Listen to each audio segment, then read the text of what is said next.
Ladies and gentlemen, in just a moment you are going to hear the voice of a man who will tell you some tremendously important facts.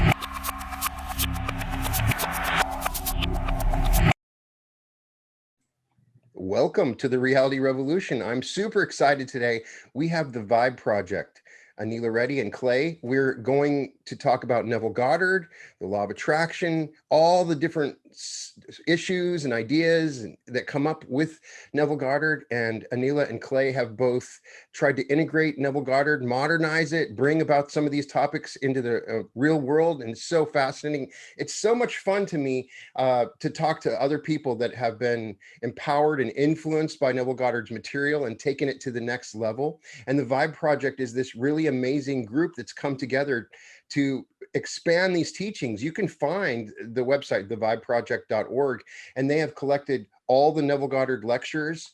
I think it's the most comprehensive collection of lectures that I've been able to find on the internet. And there's so much more information. There's a bi-weekly newsletter that you can get access to. The Facebook group is fantastic. I've learned so much. It's a great community, and it's great to finally have the Vibe Project on the Reality Revolution. Hey, Clay and Anila, thanks for coming on. Well, thank you for inviting us, and we're really excited to be a part of this. And we've been following you for quite some time, Brian. And congratulations on your success and putting out the words that you're putting out. It's amazing to just sit back and watch. So congrats. Well, thanks, Clay. What inspired you to start the Vibe Project and go to the next step and kind of bring people together that are mutually interested in this fascinating topic?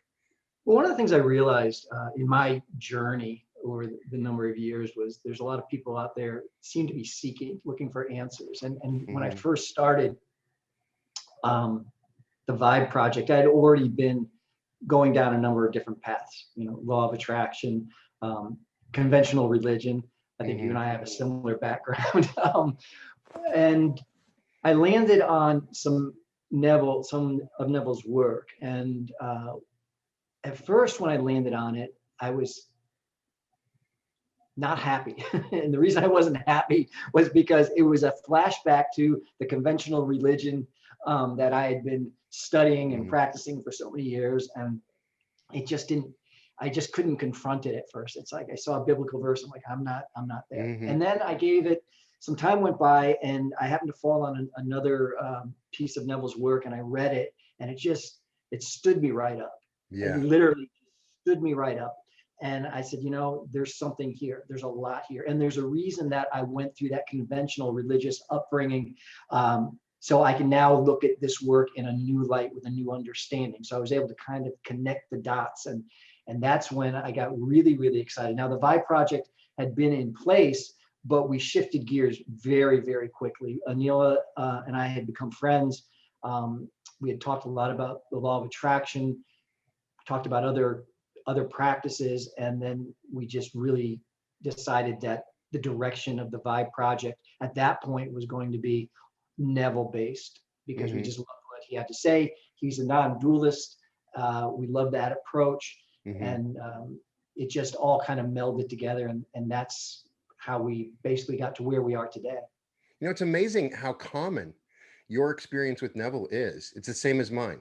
At first I'm exposed to it, I'm reading it. Oh, this is reminding me of Sunday school. They're just reading biblical passages. And so it brings up memories of our youth and the way we were taught about religion. And so then you kind of abandon it, come back to it later and realize that it's changing everything we were taught into something completely different. It's such a common. And so Anila, I'd love to get your experience and how you came to Neville and how you started and helped start the Vibe Project. Yeah, so first of all, thank you so much for having me here, Brian. It's so exciting to be here. Thank you. And so just a quick flashback to my background. So I'm a physician, and I wasn't very happy with how things were going with patients, where we undermine stress and just focus on giving them medications. And around the same time, I realized even my relationships, especially my friendships, were kind of falling apart. I felt like I was always the like a doormat, a people pleaser. So I jumped into, my first taste of metaphysics was with The Secret, and then while The Secret wasn't as satisfying, it was okay, and then I went to Abraham Hicks, and that also didn't do full justice to who I was. I felt like a part of something bigger, instead of knowing that I am already powerful or already everything that I was seeking. So when I came across Neville's work, something just, the first 2 days that I dove into Neville's work, I didn't understand a word of what a state was. I was like, what is that? Like, is that a frequency? It was like a huge question mark. And then as soon as I understood that, a state is nothing but an attitude, an outfit, like who I am right now, everything just shifted for me. And I realized that I didn't have to wear any layers at all, in the sense that there was nothing between who I was and who I wanted to be. It was just this one continuous, this ever-present feeling and ever-present knowing. And then when Neville said, who you are, your true self is God or consciousness or love, I was like, this is amazing. Why didn't I know this before? It just clicked in place, and it wasn't something that I only knew intellectually, but I could feel it. I could feel all the layers of separation just sort of falling off. And of course, I didn't stay there consistently. Well, you helped me with that. I remember we were both kind of at a very similar place in understanding Neville. At the time, I was sort of teaching transurfing. And you had pointed out the major difference, because they're very similar, is that who is the operant power? And it really made me back up and, understand this difference between a lot of these metaphysical programs and Neville, and that who is the operant power. And I had realized that a lot of times I was working with some other outside power, even though it was sort of teaching the same thing. But the major thing that you've really taught me is that who is the operant power when you start thinking about these exercises and taking action with this understanding. Yeah, and I'm so glad I got a chance to help you, Brian. And that's why I truly understood the difference between having power and knowing that I am the power. I realized that I don't have power. It's that I am the power. You are the power, right? Yeah, and if it doesn't gel with anybody listening, just replace the word power with happiness or love. I don't have happiness. I am happiness. Yeah. Well, I don't have love. I am love. Exactly. I'd love to get an expansion on. There's some underlying ideas that are so fun to talk about with Neville Goddard. You can hear my cat meow, and he wants to talk too. So, but tell me a little more. One of the things that Neville does is he says, test it yourself. If this works, then you'll know. He's not saying you need to just believe in what I'm saying. Just trust me. No. He's so I know that both of you, if like me, you go out and try to test this stuff. So tell me your stories on you tried some Neville techniques and then you saw possibly some success. Tell me your story. So yeah, Anila, go ahead. I'm sorry. I know you have a great story to share. No, I want to hear both. Yeah, for sure. Go ahead if you want to go ahead. No, go first. I love your story. There are lots of stories. Yeah. This most recent one that you were talking about. Oh, sorry, you might have to edit this part. Is it the travel story or the exam story? The assignment. The exam story was the one that came first to my mind. Okay, assignment story. So I want to hear all the stories. Yeah, all the stories. So just a second before I share a story is I just want to share that anything I do these days has very less to do with like specific techniques, and it has more to do with what I call my unritual process. It's basically a culling down of all the techniques and realizing that being home or knowing who I truly am gives me the experience of automatic manifestations, like right down to the T. And it's not some philosophical voodoo. Right. And what I mean by that is when I know who I am, meaning when I know I'm fulfilled, all my specific desires are completely, they just show up in ways I can't even imagine.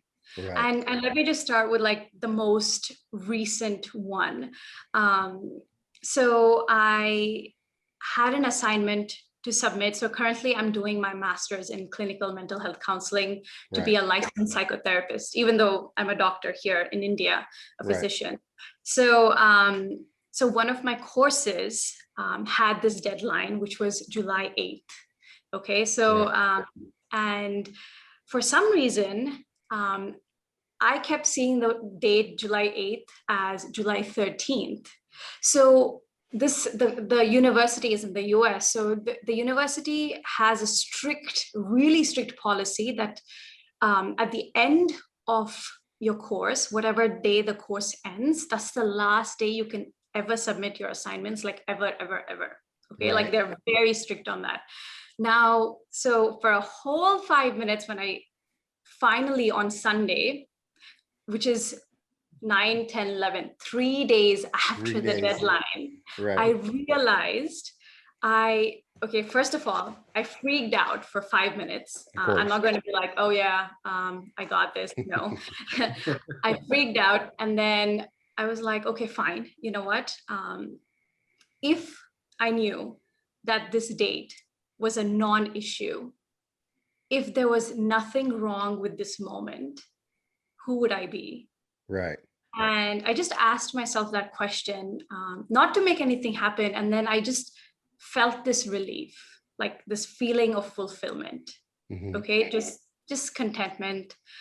And I'm not going to say the doubt and all the anxiety faded away instantly, but yeah, a lot of it went away. And then, I a few minutes later, I called Clay and I was just sharing this. And I said, you know what, I think I'll speak to you in a little while because I just want to, go on with my day and allow these reactions in me to just recede without me trying. Because as I mentioned before, I'm not interested in getting rid of any state because that doesn't work for me.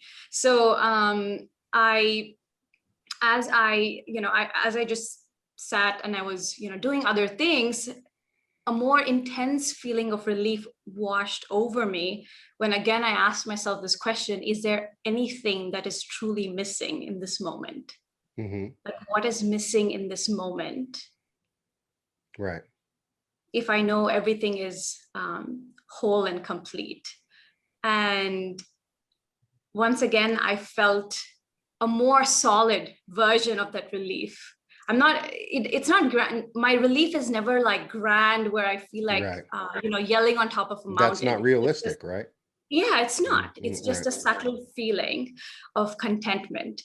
And in that same relief, I replied to my professor. I had completely missed her email as well. She had emailed me 3 days prior to the deadline. I don't know why I missed it. And then I just replied saying, I didn't even over explain myself. I didn't over apologize. I just said, hi, I was not feeling very well. Is it okay? Can you please allow me this extension and I'll submit my assignments today? Okay, that's all I said. I didn't, again, no apology, keeping in mind that she was very, very clear on the end date. It was like a 3-sentence email and I sent it with no hopes because I wasn't interested in the reply because I was already feeling fulfilled, right? Right. So it was a Sunday and these professors, they never reply on Sunday. Never. Okay, never, never. It's in fact, they made it clear that they don't in the beginning of the course. And so on the same night, it was my sister's birthday, and then I had another uncle's, party. And then, so I was just kind of party hopping, and then I came back home. And when I came back home, I casually opened my, university email for whatever reason. And then I saw that the professor replied, and what she said was, yes, that's fine, with a smiley face. Perfect. Right. And just like that, I got 300 points back. Yeah. And part of it was your sureness in that moment. Yeah. Based on how you felt. Yeah. And how important your feelings. It's such a huge revelation, so hard for people to understand how important our reaction is. Yeah. Also to events, because a lot of times I think a lot of what we're going through is we're overreacting or underreacting. It's our reaction in the moment that create. And so you were already in a state. Yes. You were already in that state, right? Yeah. So it was a natural reaction coming from that reality. Yeah.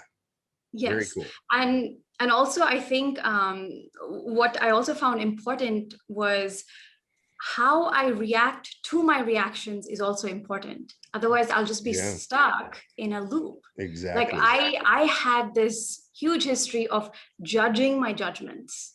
And I feel like, no, I'm this special case and you don't understand me. I pity myself, and I would give all kinds of reasons because I would think that nobody could understand my level of anxiety.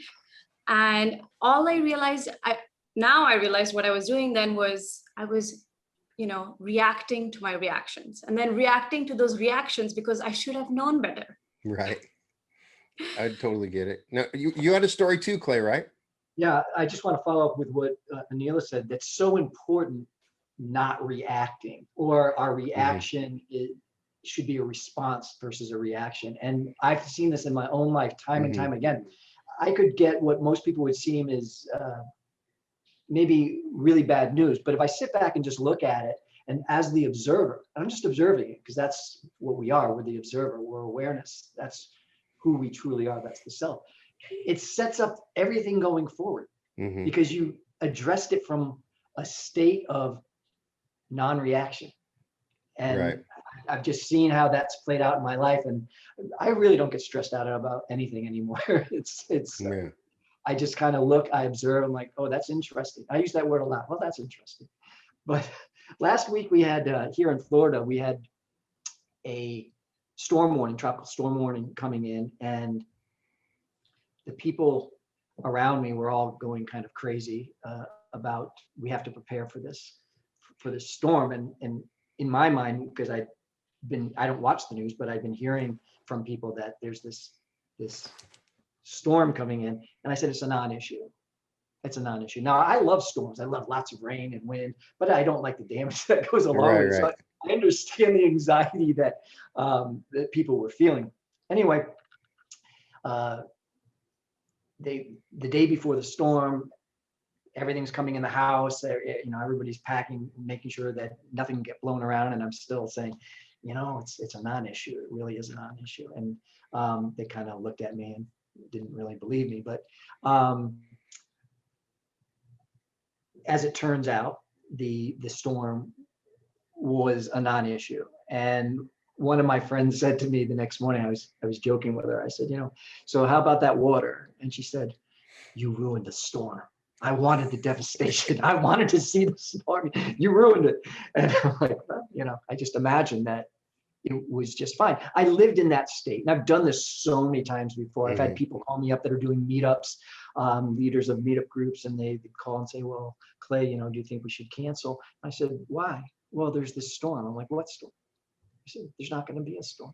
And literally for the 2 hours of that meetup event, there would be no weather. And then afterwards it would start, the weather would change. And I just imagine sunny skies. I've done this so many times. But along with this, this event preparing for the hurricane.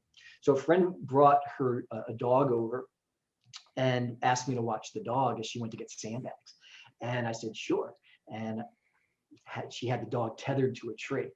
And I said, okay, I'm going to go inside the house. I'm going to bring the dog in with me. So I just said, well, she'll sit here as I take the chain off of her neck. She bolted. She bolted. Ah. She bolted. I'm like, oh my God. And so we're on two acres, and I'm chasing this dog for 15 minutes around 2 acres of land. And then she goes to the driveway.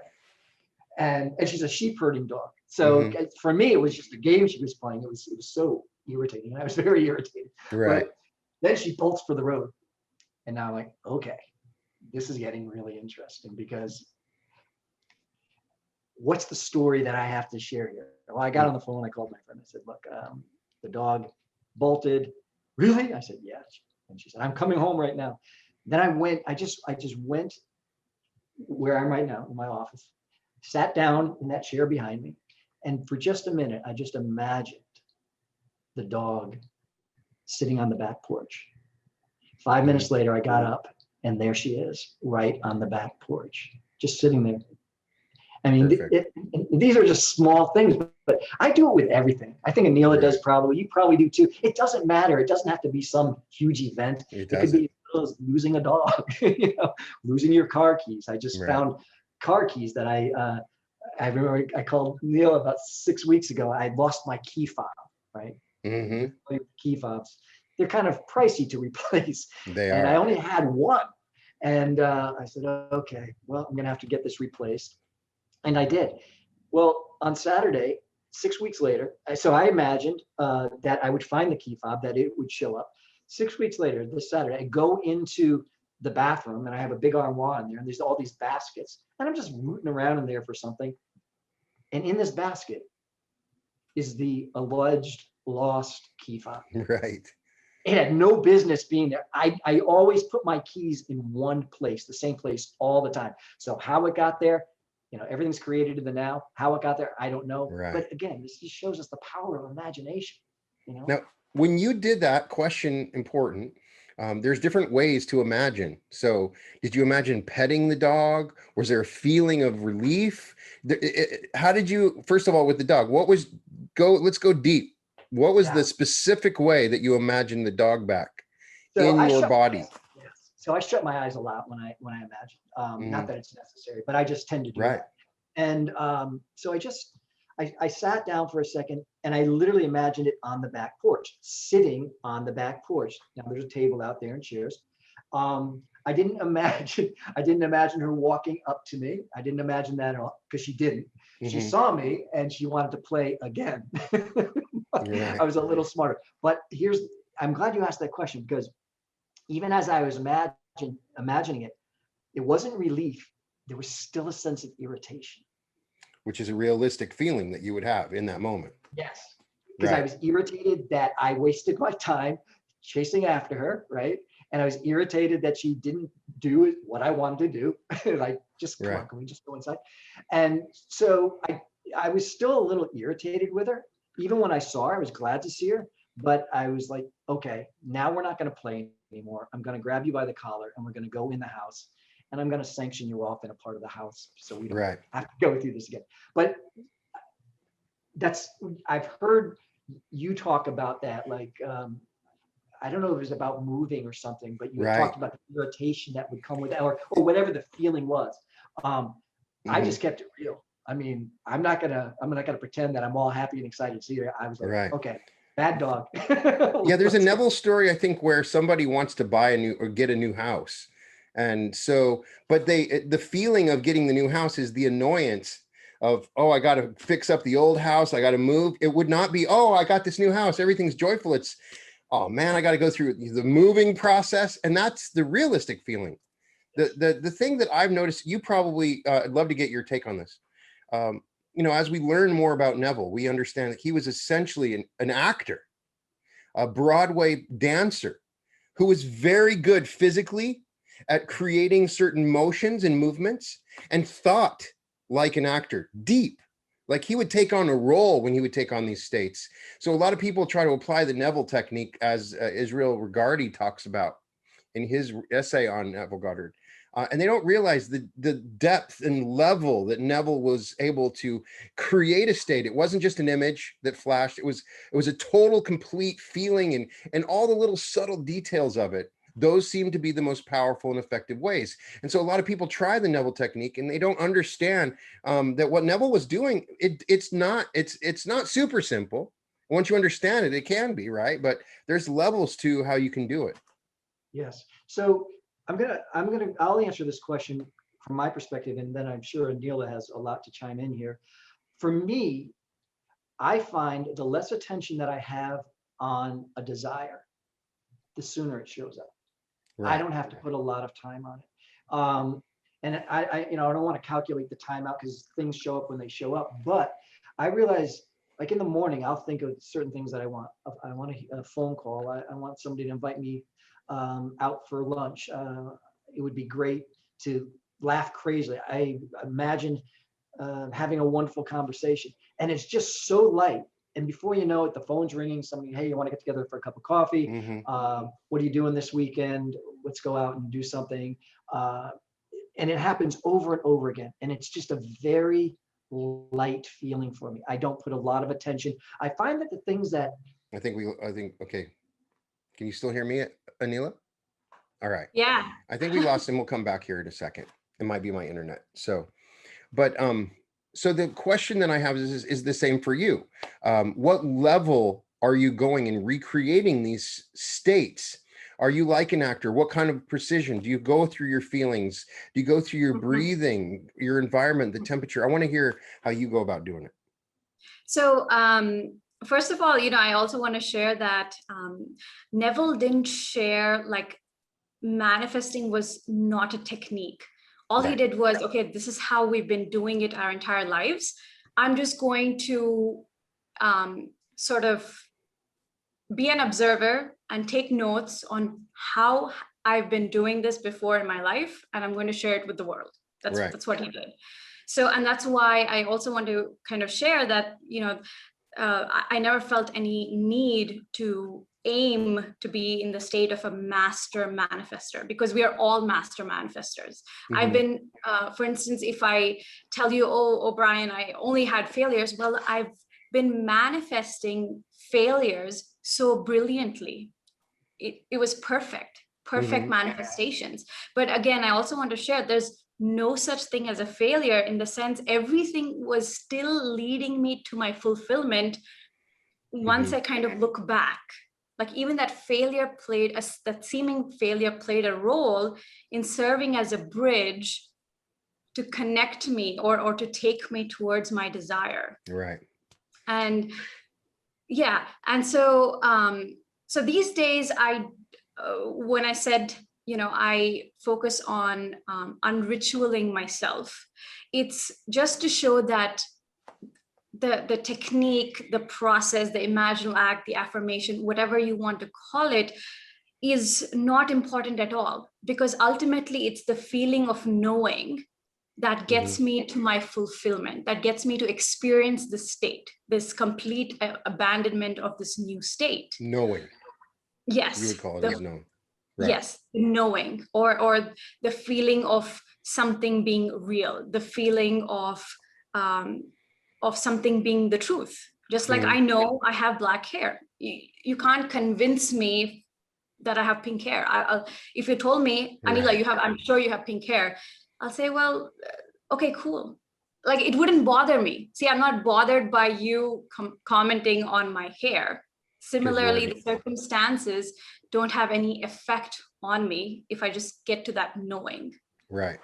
So you were talking about, we lost you there, Clay, for a second. It might have been my internet. I'm not sure, but did you want to finish what you were talking about in terms of the? Well, the idea was for me, when I keep it light and just as Anila has said here, just the knowingness that it's going to show up goes back to one of the things we were talking about earlier about being the operant power. When you know you don't have the power, but you are the power, and you're observing everything in your reality, everything's showing up in your experience from that perspective, knowing that you're creating it. It's a much different experience, I think, when you're for me, when I'm imagining my desires, because I just have this knowingness. When I get up in the morning, for a long time, one of the first things I would say to myself is, this is an illusion, I'm creating all of it. First thing I would say in the morning, before opening my eyes, this is an illusion. Hence, I can create whatever it is I want. And so the more I reminded myself of that and remind myself of that throughout the day, it's just, again, going back to the idea of a knowingness. There are times when I've imagined, I'll give you this quick story. So there was a time when I was doing workshops in a different industry, and I hadn't even started them yet. But I knew I wanted to be giving workshops, and I was with a business partner. I thought I would be doing workshops with him and his wife on a product that they had released. But I imagined what it felt like to talk in front of this group, the people that were interested in what we had and all that. And it literally, the emotion was so overwhelming. Like I imagined the applause, like tears came to my eyes. This was years ago. This is before I even knew who Neville Goddard was. Right. And it was a few years later, there I was standing in front of groups of people, traveling around the United States, giving these workshops on something totally unrelated, right? But the emotion had been so strong. So that kind of lends itself to Neville's technique. That said, I've also had very light imaginings. I had a business partner once. My background is in the currency markets, and we started a managed fund together. And she came to me wanting to start the fund because she had all the credentials to do so. And she said, well, Clay, where do you think we're going to get all the money? I said, well, I have a lot of students that would love for something like this to be presented to them. And she said, okay. I said, we'll have $5 million within 3 months. In 2 months, we had $5 million. In 3 months, we had $15 million. Amazing. Yes. But the thing, I didn't imagine anything. In my mind, I just imagined it was going to show up, as Anila said. It's going back to the knowingness. It's like, this is just going to happen. It's a done deal. And it was. I mean, we talk about it like belief or faith, but it's something more. It's that knowing. It's that part of us that knows when we wake up, I'm Brian, you can tell me I'm Joe, but I'm not, I'm Brian, right? It's like exactly what you're saying. So it's so very true. And so it's somewhat related. We've kind of talked about, changing some stuff in our own lives. I'd like to get your perspective on revision. Have you gone back and had incidents happening in the past that you revised, what the results were for you? Something that's been a game changer for me and other people's that I've taught this. It's so profound and powerful. If you have something terrible happen in your life, it's not over. You can go back and fix it. Very much like Anila did with, she sort of revised it. She didn't even have to revise it. I mean, she just assumed all was good. But I'd like to get your perspectives on that. Anila is amazing. Some of the things that she revised. There's times where she and I have gotten into heated debates, and I would just say, she's going to revise it. It'll be fine. Yeah. So, there's one that really stands out to me. And I've shared this with some other people, but my father and I had an estranged relationship for until he passed, till he transitioned. And it was for over 20 years, we basically didn't talk. And he had Alzheimer's. And when he did see me one time, he was with my brother, and he asked my brother who I was. So it was really a surreal experience for me. Yeah. But I only set it up this way. And believe me, everything in that relationship worked out perfectly. I have so much respect for my dad, an amazing guy. But we did have a falling out. And because of that, my relationship with my mom also went by the wayside. She had respect for my father and knew that it would have been a problem if she communicated with me. So for quite some time, about 20 years, my mom and I didn't talk. When my dad passed, I thought that everything would be back to normal. Like, mom would call me up, and I'd be going out, hey, Christmas, Thanksgiving, and all of that. And it didn't happen that way. And this was about a year and a half ago. I hadn't had to spend a holiday with my family for about 20 years. And so I imagined I was going to have the best Christmas ever. And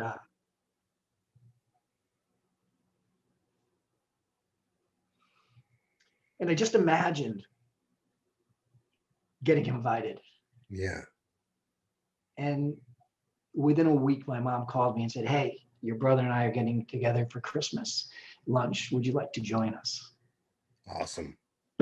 It was, I don't mean to get emotional here, but, but yeah, I love it. It was a big deal. And it was, you know, it was quite, after all those years, it was something. Yeah. It was something. So I revised that relationship with my mom, and, you know, do have a relationship with my brother. And yeah, you can go back and revise anything. Yeah. Time is irrelevant. There is no time. There is no time. It happens right now. Right Yeah. now. Yeah. What has been your experience, Anila? Yeah, you know, continuing on the same breath as Clay on his beautiful story around the topic of relationships. You know, I revised or manifested one of my closest friends back into my life. I wouldn't say back, but because every state I step into is a new state. So I'm not getting anybody back. It's that when I step into a new state, the new version is already available, right? Right. So when so we had a sort of a misunderstanding. She was in a different spiritual field. This was a year ago, and I was really kind of taken aback that she had sort of cut me off without any explanation. Here I was thinking, well, if the other person is spiritual, they'd openly share their reason why, right. if you had a problem. So I was very surprised and almost like I felt taken advantage of, and no word, no nothing. And it was around the same time that, like I was just sharing, that I started playing with my unritual process, right? It's just not focusing on manifesting a specific desire, but rather one of returning home. Or as Neville says, going back or stepping into the first principle, or recognizing that I am the first principle, which is being still and knowing that I'm God.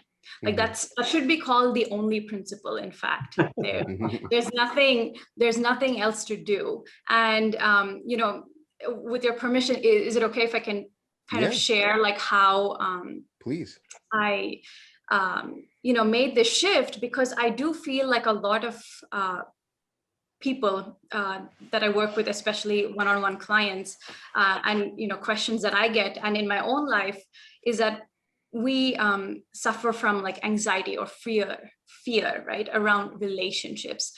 And it's, for me, it has never worked where I just say, oh, okay, it's fear. No.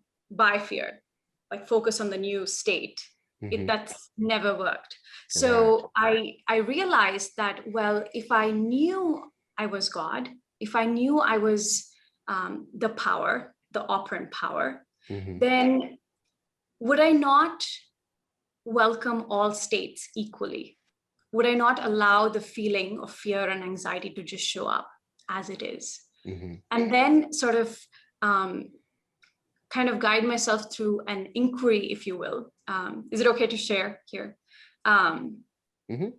So the first thing I kind of do is, you know, just put the dialogue or the story aside, right? And before doing that, I would first identify where in my body the feeling of fear is manifested. Usually for me, it's in the throat. Somebody else can be in the chest. For somebody else, it can be on their shoulders, wherever it is. Right. So I would just put the story aside for just a few moments, just without the dialogue, without the story, I'd ask myself, or I'd ask you, Right. to now describe the sensation of where you thought this anxiety was. So if the sensation is in my throat right now, without the story, isn't the sensation in my throat just a sensation? Because if I compared it to the sensation of this pen in my hand, what's the difference now? If I put the story aside, Yeah. there's no difference. And so, well, if you say, well, Anila, well, one thing is more intense than another, but then the sensation where I'm holding the pen also has a certain amount of intensity, right? It does. It does. But here right now, we're just putting the story aside and realizing that the sensation of the pen right now is no different than the sensation of the throat, where the anxiety was once bothering. So now if I ask myself from that place, is there any need to control my thoughts now? Is there any need for you to control your thoughts now? You'd say no, because the story of the anxiety, you've put it aside. And so the feeling of, feeling like you're being choked starts to fade, because you're not resisting the feeling. Because any fear is the fear of feeling fear, right? It's not true. It's not the fear itself. It's me pushing against it, like trying to hammer it out of me. Right. Very true. So right now, if I ask you again to compare these two sensations, like the pen in my hand and the sensation in my throat, it's the same. It's both of them are just tingling masses of sensation. Right. That's it, without the story. If I put the thoughts aside, put the dialogues aside, both of them are almost similar, right? It's just a neutral sensation. So from this inquiry, we can see that like we don't have any business to interfere with our thoughts. So even if we ask, what business do thoughts have on our peace of mind? They have none. They have no business. Now they're just visitors, right? Now this is not just a philosophical quote. Now we can experience it. Very true. Something that you mention on Facebook and in your videos is non-duality. One of the reasons that you like the Neville Goddard philosophy and teaching. So tell me a little bit more of non-duality and duality and how you've integrated that into your understanding. Yes. So before I go there, I just want to finish this up. When we realize that there's that thoughts have no power over us in this moment, that they can't ruin us in this moment, that they can't alter us or change us in this moment, because now the sensation of the throat where I experience the anxiety and the sensation of the pen in the hand is the same. So basically I am devoid of any kind of anxiety or fear, right? And so now automatically, am I not in the state of the wish fulfilled, which is relief, which is contentment, which is satisfaction? I didn't have to focus on one specific desire. I was back home. I am back home. Which is the stillness, which is nothing but love, which is nothing but God or consciousness, whatever term people want to use. And in this moment, if I ask myself, is there anything missing from this moment, or is there anything lacking? There's nothing at all. Nothing at all. I'm complete. And now it doesn't feel like a statement, because I know it's annoying when you hear a person say, oh yeah, I just got to it's done. What does that even mean when I'm feeling when I'm feeling anxious, when I'm feeling fearful? So the non-dual perspective or the understanding is that who we are or who I am is just the ever-present, inseparable and irreducible self, Right. which is what Neville refers to as God. Mm-hmm. And manifesting from that standpoint, if I can fall back or rather recognize that that's what I am, now I don't have to focus on any processes. I don't have to check, is this the right imaginal act? Am I doing this correctly? And why is that? Is because all we want is the feeling of fulfillment anyway. Because once I feel fulfilled, where's the question of me doubting a manifestation is going to come true? True. This is the same mindset I used to manifest a trip to Goa in the midst of this country and undergoing or being in the midst of this pandemic with 32 of my close family members who I'm really close to. We have a really big family, like 150 Yeah, sounds like close second cousins and aunts and uncles. But by the way, I had two desires. One was I really wanted to go on a trip with my cousins, with all of these people in India. A lot of them are still in the US. And another was I did want to visit Goa. And I think a few weeks earlier, I had that desire, right? So when I took myself through an inquiry, like I just shared with you, I realized that right now, I didn't desire anything more because I was already fulfilled. Right. So literally 2 days, so 1 week ago, my sister told me, keep yourself free on the 8th, 9th, and 10th. And she knows I love surprises. So I was like, okay, cool. Because her birthday was yesterday, so I thought maybe, we're just going to go on a staycation here in the city. So I'm always grateful for whatever surprise. So I was like super excited because I'm a big fan of surprises. And for 2 days, she didn't tell me anything. Anything. She told everybody in the family, including cousins, not to tell me. And then finally, she takes out the Monopoly sign. Okay, you know the Monopoly game, right? Right. So the starting point has the word "go" on it, and it just has an arrow where you collect $200 or whatever, right?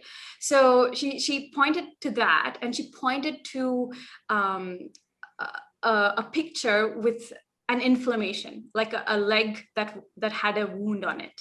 Okay. It was just like a swollen wound. So I was like, I don't know what you're saying. Like, can I not wear shorts in this place? What do you think? And then she's like, no, look at this. And then I saw, okay, I was like, go. And I was like, we're going to Goa? Are you serious? Are you serious? And then she's like, okay, guess where we're staying? And then I didn't really guess. And she said, we're staying in the Leela. It's one of the most amazing hotels in India. And it was really beautiful. And again, she went, guess who you're going with? And I said, the cousins. She's like, yeah, like 32 of them. So both my desires came about in ways my mind could not even have fathomed. Right. Because there's no way all of these people, first of all, in this time could have come together, and they booked it in two days notice. I didn't even know that. It's always amazing the way that it comes about in such an unusual manner in most cases, right? Yeah. So, somebody that follows Neville for a while, after a while, suddenly the lectures change. Yes. And they're not about just imagination. He's talking about the promise. And so what is your perspective of the promise? How do you understand it? Because it is quite different from everything else, the law. Yes.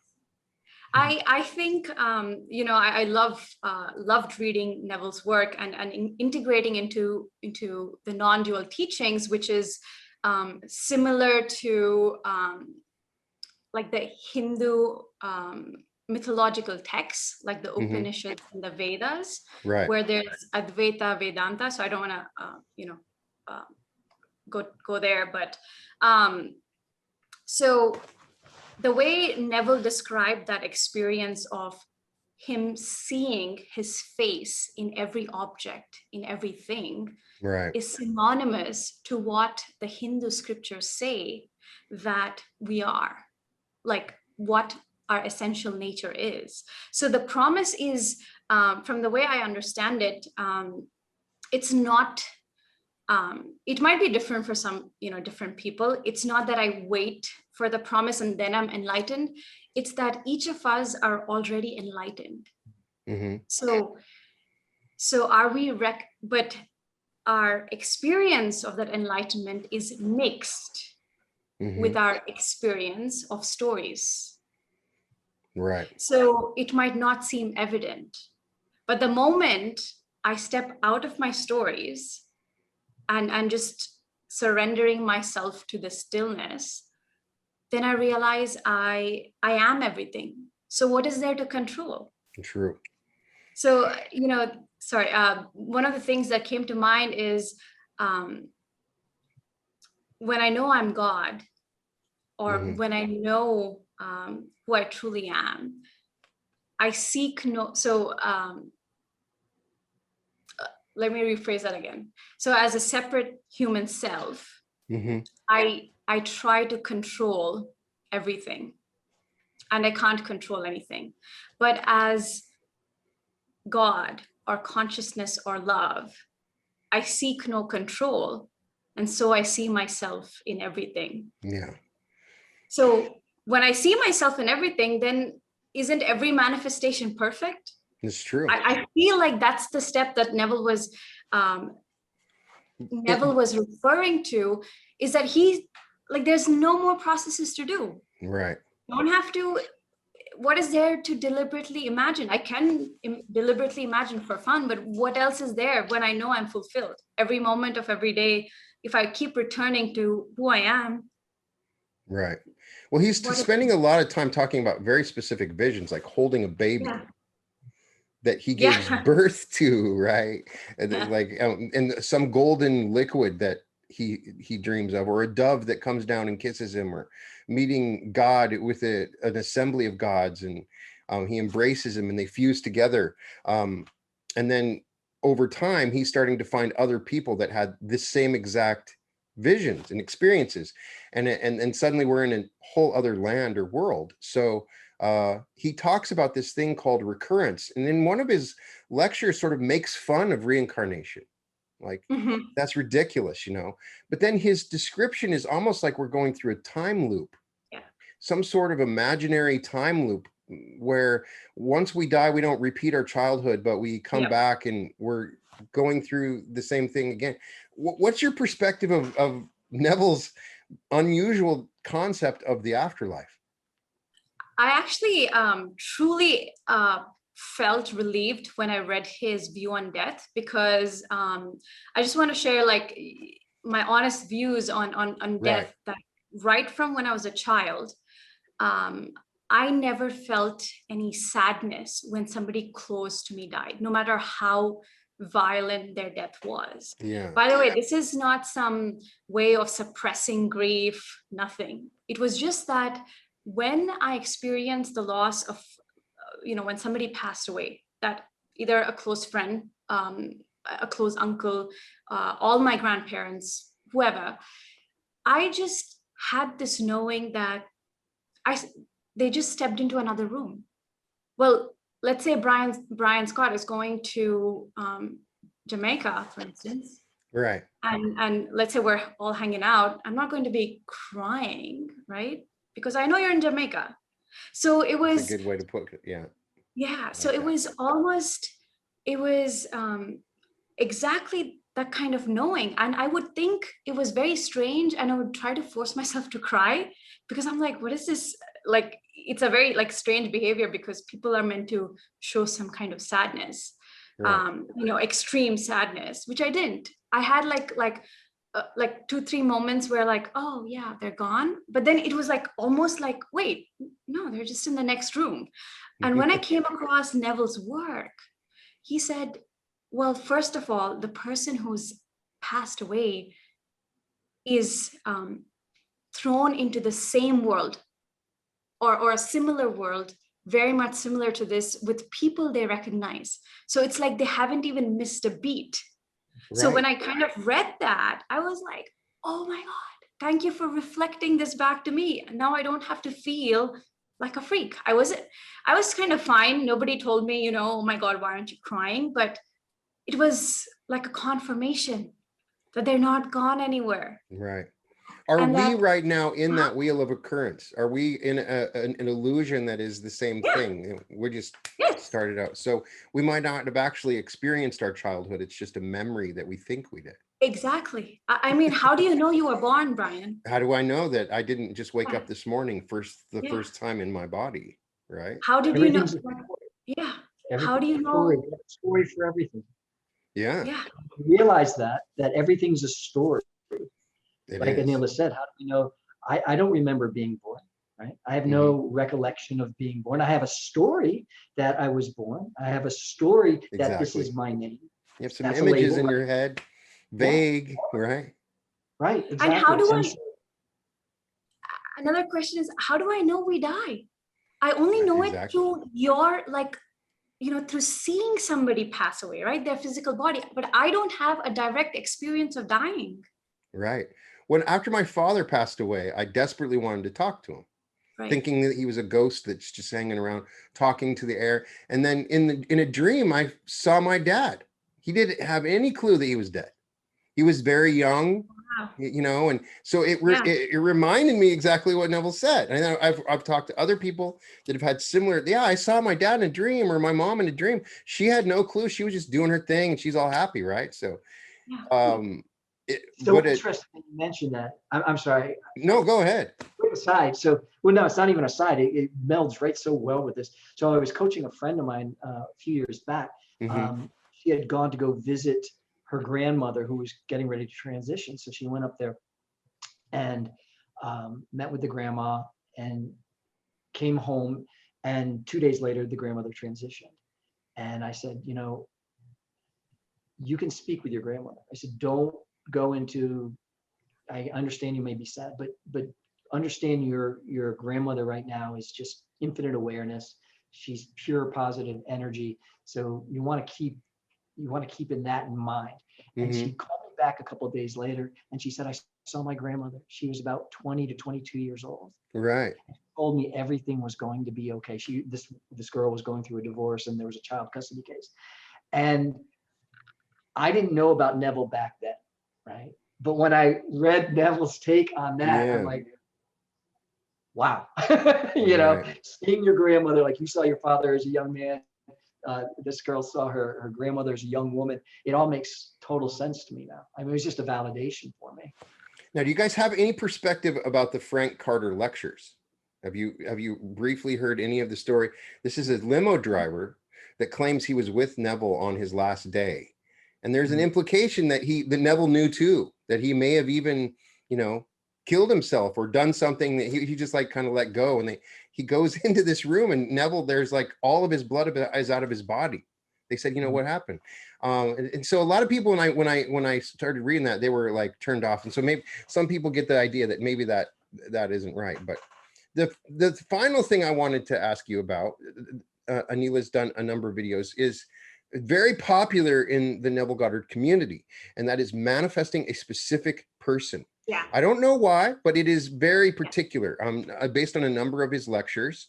Do you think that Neville was saying you can manifest a specific person? Can you manifest a specific person using the understandings and teachings of Neville Goddard?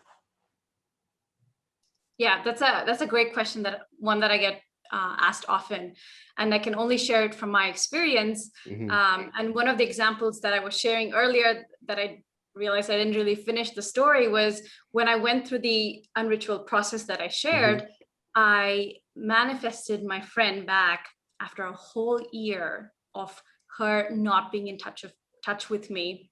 We had no mutual friends. She just sent me a message, a really, really long message, apologizing, which he's never apologized that extensively or even any kind of remote apology before. And I already had love for her, you know, and she just showed up in my life. So we're never, and this is all to say that we're never manifesting anything. We're never manifesting anyone. We're just shifting into the identity that we want to be, where everything that we desire already exists. So it's not about getting X, Y, or Z person. It's that, let's say I am a loving partner. I know my specifications are going to come about. And it's always happened, whether it's with a specific friend, with a specific romantic relationship that I had manifested back. So yes, because Neville was never saying, he always stressed on self-concept. Like, who am I as the person who already has this? So it removes any pressure from a specific person, specific thing, specific experience. Because if I am the person who is already in a loving relationship with my exact specific details, then I have no attention of, there's no pressure of trying to reel back the same person in, and still the person shows up. That's always been my experience. It's never not been, like, for the longest time. So I would just say it's not even about manifesting a thing or a person. It's about changing who you are and realizing that what you want already exists. Right. Isn't there the idea that you be careful what you wish for? I mean, when we talk about this stuff, I mean, I see people that are able to manifest Joe Johnson, that specific person. But if they step back and just imagine a perfect loving relationship and forget about the specificity of the person, it's always better. They find somebody that's way better than that specific person, right? You can, I believe, move heaven and earth to get that specific person, but when it happens, it maybe isn't always as fulfilling or the best use of your power. I think you hit the nail on the head. Right. Absolutely hit the nail on the head. When people have called me and asked, about that, wanting this person back, my first question back to them is, what is it you really want? What is it you really want? Well, I want to be married. Okay. Well, it's not even they want to be married. I want to be secure. Oh, so now we're equating marriage with being secure, right?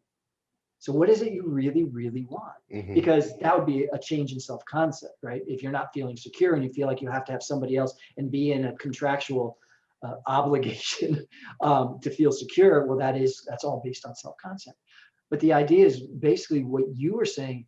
Imagine what it would feel like to be in a loving relationship, and I would add, with my best friend, right?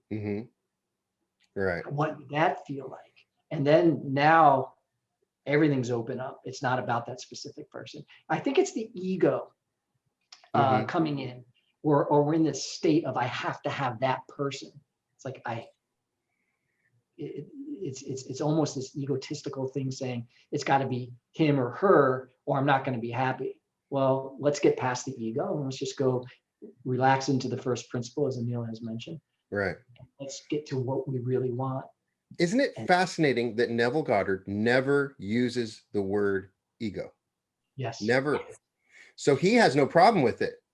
His ego is fine. He does say that he, encounters, envisions this dark part of himself, this ugly part of himself that is but he doesn't say it's his ego. So can you make the argument that Neville is saying that ego is not a problem? I would, Go ahead. Sorry. Yeah. I would just say that the ego is another term for state. That's it. It's just another term for self-interested state that goes. Just a state or an identity. For instance, Brian Scott is not who you truly are. Right. It's a state. So that's an ego. Ego is not always, it's not always bad or good. It's just, it just is. But a lot of times we when we come or we manifest from the perspective, or we want something from the perspective of, no, I want this now, or I want only this person, it's coming from a negative and insecure state. And that's why all my, I'm so grateful for you watching my YouTube videos, and everything that I share revolves around the fact that when you return home, when you come back to the knowing of who you truly are, then the insecure state, the ego, whatever you want to call it, the dark part, has no role to play. Now, without it having a role to play, now everything that you desire is going to come about in ways that you can't even fathom, including that specific person. Have you guys had success in imagining for others? Can you share any success stories? Oh my God, yes. It seems so much easier and more effective to do it for others, doesn't it? There's no attachment. No attachment. You're totally detached when you're doing it, right? Exactly. Yeah. The ego's not a part of it, right? That's what I would. And it's a great. And one of the things I like to see is that when I imagine for others, when I know everybody in my world is thriving, it's natural that I thrive, right? Yeah. There's no idea in my head that, oh my God, I won't thrive. Like Brian will thrive, Clay will thrive, I won't thrive. That concept doesn't even exist. Exactly. So because I see, like throughout my life, I'm like, oh, I'm always surrounded by successful people. It's natural that I'm successful. So the imagining lovingly has a great benefit for ourselves. If I imagine for another, I know that I just loosen the hold or the pressure I was putting on myself for any of my specific desires. And I'll give you an example by sharing a story. One of my really, really close friends, and soon I'll share, their pictures on social media at some point. There's this couple, one of my closest friends from medical school. And so her religion is that she's a Muslim. She's a Muslim, and her boyfriend was a Hindu. So in India, it's not easy, common, or in fact, it takes a lot of convincing, and almost never happens where a Hindu and a Muslim get married. They're very rare. Parents, very rare. So I just, so one of the things that I love experiencing for others, when I imagine for others, is their laughter. Because I am an auditory person. So when I say laughter, it's just feeling their smile, just for a second. And I just knew when I felt their smiles that first, they were both really happy, and that they were married, like way down in the future. Like I just knew they were married. And this I imagined a few years ago. And last year, my friend's mom, who was dead against this, she was so not approving of her daughter getting married. Like she was making all excuses, and being Indians, most of us value what our parents say. Of course. We value those relationships. And even though my friend, by the way, I didn't tell my friend, okay, you need to stop telling me all these stories. No. I let her be herself. She would tell me all these stories, whatever her issues, she would share with me, and I would listen, because, if I am love, and I am love, then I'd have patience, right? Unending patience to just welcome any stories without getting entangled in them. But I still lived in the knowing by hearing their laughter, right? For those few seconds. I knew everything was fine. So a few months down the line, both their parents agreed. When both their parents were dead against it, Brian, I'm not even joking. It was almost like a movie. Like I really wanted to send the script to a producer and be like, please take a movie of these two. Right. And now they're married in the US. They're coming to India in a few months when they're allowed to have like another, a ceremony here, because they didn't get to celebrate it here. And it's just the most amazing thing. And as soon as I imagined a loving relationship for them, not only did their relationship change, my relationship with some of my other friends shifted around the same time. Because for me, it was the norm that thriving relationships exist. You were Like seeing there's a only love. reflection. They were a Yeah. reflection, right? Yeah. Yeah. So the world had to reflect the same relationships, even when I'm interacting online. And I noticed that even people, like two people, I think they were sort of really mean and rude because of something I didn't allow them to post on our Facebook group or something like that. Right. And they had, kind of faded away or disappeared. They came back and they apologized out of the blue. I didn't even ask for it. I'm not sitting here thinking this person must apologize. These people must come to me. Nothing. Just surrendering to love, knowing that I am everything that the Bible talks about, or what, like everything there is. That's Right. it. And coincidentally, around the same time, I imagined for another friend. She was a friend of a friend. So this friend would often complain that no guy was good for her. Like she was just too good for any guy. Okay, so every single match, when I say match, now like Indian parents, they have like, they introduce you to guys that they think are suitable. Right. And they'll check their background and everything. So she would be like, nah. She wouldn't even like try to talk to them. She'd be just like, no. And then finally, I was actually kind of tired of my friend who knew her complaining to me, because I didn't want to judge her. I didn't want to judge my friend, right? Because it doesn't solve anything. So once again, I just allowed the judgment to sort of rise and fall. Like, when my friend was criticizing, I was like, it's fine. You can vent if you want to. And once again, I heard my friend's laughter. In that laughter, I was happy knowing that whatever complaints my friend had about that other girl faded, because this girl was married. And in 2.5 weeks, that girl, she said yes to a guy who she met only in 1 week. This is a person who never says yes. Okay, she was like no for everything, and the guy she said yes to was so perfect for her. And that's awesome. In a week. Well, you talk about something, hearing others. Yeah. Some people are really good at that. I'm sure your friend has a very specific laugh, right? It's not just a laugh. It's, you can hear her laugh, right?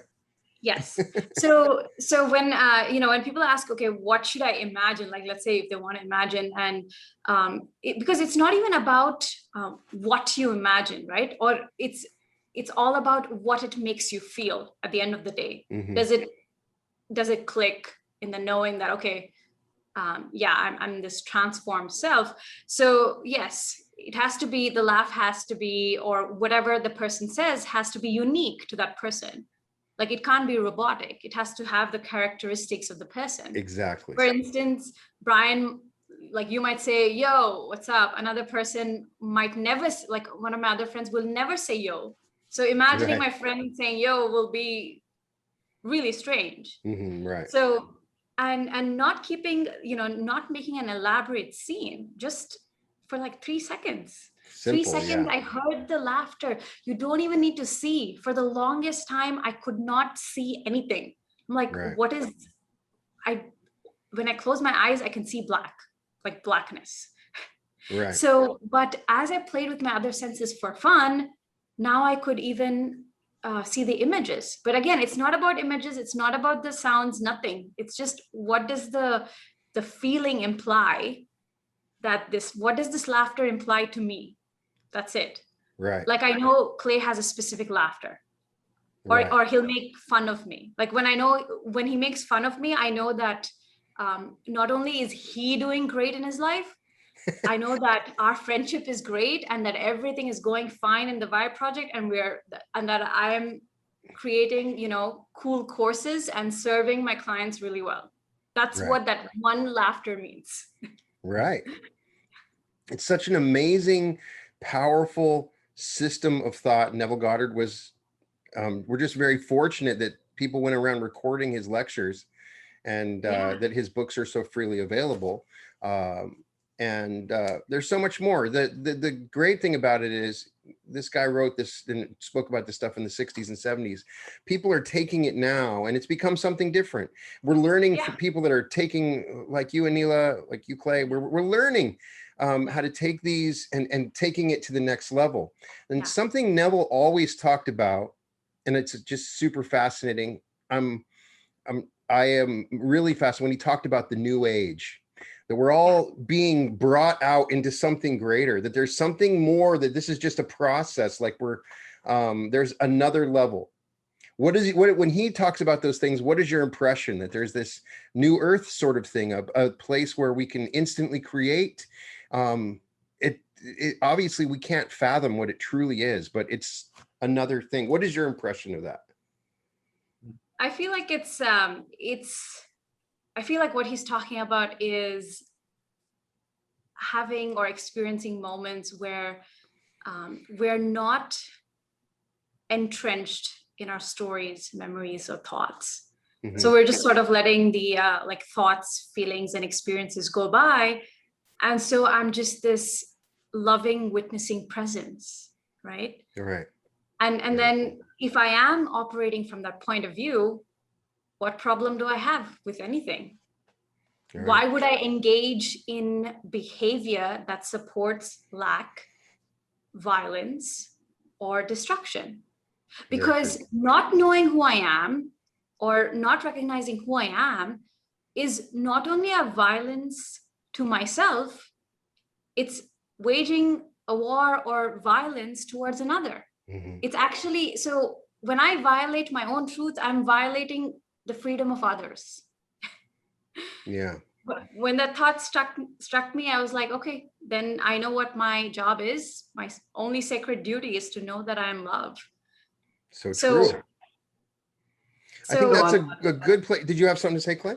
Yeah. So Brian, you asked that question, Neville, our world is going to reflect back to us where we are, right? Right. So as our awareness, as we expand, as consciousness expands, so people like Neville come into our life, right? All these different teachings, but it's all reflecting back to us where we are. So if I were to limit myself into believing, I've heard the term 5D, right? Like 5D is like the only place that any of us can say evolve to. If I can imagine beyond that, if I can see myself as beyond even what a 5D experience would be like, everything's going to start reflecting that back to me. Information is going to come into me, reflecting back that awareness, that even beyond, it doesn't end, right? In terms of, it's all about coming back to knowing that we are truly awareness, that we are truly God or consciousness or whatever label we want to give it. So there is no limitation. No. 5D seems like the next logical step, but is it? We're being taken on a journey of steps to understand our true godhood, and it's way more than we think. It's way more than, we're just in a little tiny little part, and we're being trained or given, we're all just Padawans, just becoming Jedis, slowly and carefully over thousands of years, right? I don't know. But we'll stop right there. I could talk to you guys for hours more because I'm so fascinated by this stuff. Thank you so much for agreeing to come on. Everybody can find The Vibe Project at thevibeproject.org. And there's a Facebook group. I'll make sure to put a link. We may have some additional links and materials as well. So keep an eye on the descriptions for The Vibe Project in the future. You guys need to write a book. It needs to be a Vibe Project book that we need to see. I would love to hear. We have some big announcements coming out really soon. I can't wait. So that's great. We'll let you know. And keep up the great work and expanding the message. And I just want to thank you so much for coming on, and welcome to the Reality Revolution. Thank you. Thank you. It's been so exciting.